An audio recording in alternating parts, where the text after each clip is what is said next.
Welcome. In this video lecture, we have discussed about the design of T-beam और flange beam. इस lecture में हम flange beam का design कैसे किया जाता है उसका प्रोसीजर देखेंगे। तो इसमें नंबर फर्स्ट पे आता मेरा जो है क्रॉस सेक्शनल डायमेंशन। इसमें हम जो है क्रॉस सेक्शनल डायमेंशन में हम इफ़ेक्टिव डेप्थ जो कि स्मॉल डी से डिनोट करते हैं उसको हम कैलकुलेट करते हैं। वो होता है span upon 12 to span upon 15। ये इन दोनों का जो मेन पॉइंट होगा वो मेरा हो जाएगा इफ़ेक्टिव डेप्थ, और इसी में कवर को ऐड कर देंगे तो वो मेरा आ जाएगा ओवरऑल डेप्थ, जैसा आप फिगर में देख रहे हैं। फिर यहाँ से इसके बाद हमें एज्यूम करना पड़ेगा जो बीम का विथ है, विथ ऑफ बीम, जिसे हम डिनोट करते हैं BW से। ये हो जाएगा कैपिटल D/2 का ओवरऑल W/2 का है, इसे एज्यूम करना पड़ता है। ठीक है। फिर इसके बाद नेक्स्ट जो पॉइंट है वहाँ पे आते हैं इफ़ेक्टिव स्पैन को कैलकुलेट करेंगे। यहाँ पे फिगर में दिया गया है हमें BF निकालना पड़ेगा, ये सब है। ठीक है। फिर इसके बाद हमें देखना है कि जो इफ़ेक्टिव स्पैन है IS code 456/2000 class number 22.2 page number 34 में दिया गया है। यहाँ इसमें दो कंडीशन है जिसमें हमें लीस्ट वैल्यू को हमें लेना, लेस वैल्यू इन दोनों में से जो आएगा। नंबर 1 पे आता है ये clear span plus effective depth, और नंबर 2 आता है centre to centre distance of support के बीच का दोनों डिस्टेंस देखें। इसमें से जो छोटा होगा वैल्यू उसी को हम effective span as a consider करेंगे, और जैसा स्क्रीन में शो भी कर रहा था अभी आपको।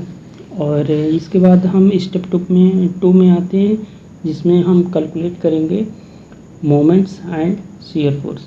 अब मोमेंट और शियर फोर्स को कैलकुलेट करने के पहले हमें डेड लोड को कैलकुलेट करना होगा। डेड लोड इसमें नंबर 1 पे आता है। इसके बाद हमें डेड लोड में ही हमें निकालना होगा self weight of slab.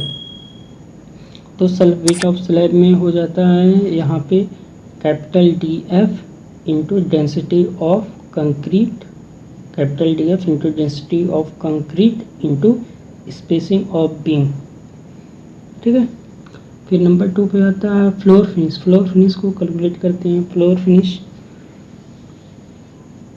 Finish equal to हो जाता है 0.6 इंटू स्पेसिंग ऑफ बीम। जो 0.6 अगर हम यहाँ पर लेकर चलेंगे तो वो हो जाएगा न्यूटन पर mm, किलो न्यूटन पर मीटर स्क्वायर, और अगर स्पेसिंग से मल्टीप्लाई कर दे रहे हैं तो किलो न्यूटन पर मीटर स्क्वायर। उसके बाद सेल्फ वेट ऑफ रिब निकालेंगे। रिब जो नीचे बीम मेरा बच रहा है टी बीम का, उसका कैलकुलेशन करेंगे। तो यहाँ पे BW हो जाएगा इंटू इस बीच की दूरी हम निकालेंगे कैपिटल D माइनस DF करके, यहाँ से मेरा ये हो जाएगा इंटू डेंसिटी ऑफ कंक्रीट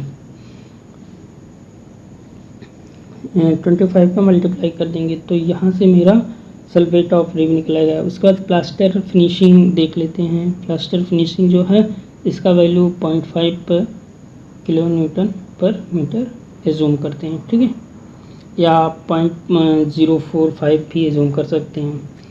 इसके बाद हम डिज़ाइन अल्टीमेट लोड को कैलकुलेट करते हैं, निकालते हैं, जिसमें 1.5 into live load plus dead load. तो यहाँ से मेरा डिज़ाइन अल्टीमेट लोड आएगा। इसके बाद हम अल्टीमेट मोमेंट्स को कैलकुलेट करेंगे, जिसे MU से डिनोट कर रहे हैं। तो MU इक्वल टू हो जाएगा WUL²/8। तो यहाँ से MU मेरा निकल जाएगा। उसके बाद हम निकालेंगे शियर फोर्स जो है VU इक्वल टू WUL²/2। यहाँ से शियर फोर्स कैलकुलेट हो जाएगा। ये दोनों को कैलकुलेशन करने के बाद स्टेप 3 में आ जाते हैं हम effective width of flange. Effective width of flange जो कि IS कोड में भी दिया गया है, IS code 456/2000 class number 23.1.2 page number 36 में दिया है। आपको स्क्रीन पर भी शो हो रहा है। टी का फॉर बीम टी के लिए BF इक्वल टू होता है effective length by 6 plus BW plus 6 DF 6 time of TF। तो यहाँ से हमें फ्लैंज का विड्थ निकल जाएगा। इसके बाद हम निकालते हैं आके यहाँ पे moment capacity of flange section. ये मेरा चौथा स्टेप होगा। इस स्टेप में हम moment capacity of flange section, जिसको हम MUF से डिनोट करेंगे। इसका फार्मूला इस कोड में भी दिया है, आप वहाँ से भी देख सकते हैं। MUF इक्वल टू हो जाती है 0.36 FCK BF into in bracket में D माइनस 0.42 DF हो जाता है। तो यहाँ से MUF कैलकुलेट करने के बाद हम कंपेयर कर लेंगे वो कैसा सेक्शन वो। उसके बाद हम फिफ्थ स्टेप आएगा यहाँ पे जो एरिया ऑफ स्टील कैलकुलेट करने के लिए। अगर डबली होगा तो डबली की तरह कैलकुलेट करेंगे, सिंगली है तो सिंगली की तरह कैलकुलेट करेंगे। ये कंपेयर करने के बाद आएगा, जो कि MU इसमें जो एरिया ऑफ स्टील निकालने के लिए IS कोड में वैल्यू दिया गया है, जैसा स्क्रीन में शो हो रहा है 0.87 FI/ST/D इन ब्रैकेट में 1 minus AST FI BD FC की। ये आपको IS code 456/2000 NX G page number 96 में दिया गया है। वहाँ से आप ये फार्मूला यूज कर सकते हैं AST कैलकुलेट करने के लिए। एक मैंने आपको दूसरा फार्मूला बताया था जो AST डायरेक्ट निकलता है। ST इक्वल टू होता है 0.5 FCK FI इन ब्रैकेट में 1 minus 4.6 MU upon BF FCK BFD square in bracket close into BF into D। यहाँ से आप दोनों AST कैलकुलेट कर सकते हैं। दोनों से थोड़ा सा डिफरेंस आएगा, बाकी कोई नहीं। इसके बाद आते हैं शियर फोर्स कैलकुलेट करते हैं। शियर फोर्स को कैलकुलेट करने के लिए IS कोड में दिया गया है टाउ V इक्वल टू होता है VU upon VD। Shear reinforcement calculate करने के लिए तो पहले हमें टाउ V निकालना होगा, फिर टाउ C निकालते हैं। इन दोनों को कंपेयर करेंगे। अगर मेरा tau V is greater than tau C तो हमें शियर रेनफोर्समेंट प्रोवाइड करना होगा। इसके बाद हम टेबल नंबर 19 में जाते हैं, वहाँ से PT की वैल्यू निकालते हैं और टेबल नंबर 19 में देखते हैं जैसा आपको स्क्रीन में दिख रहा है। वहाँ से हम टाउ C को बाय इंटरपोलेशन मेथड से कैलकुलेट करते हैं। इसका हम जब क्वेश्चन लगाएंगे तो वहाँ पे आपको इंटरपोलेशन मेथड बता दिया जाएगा कैसे करते हैं। अब इसके बाद हम देखते हैं कि shear force carry by stirrups के द्वारा कितना शियर फोर्स कैरी कर रहा हो, तो उसका भी फार्मूला आपको दिया गया है इस कोड में, आपको दिख रहा होगा स्क्रीन पर।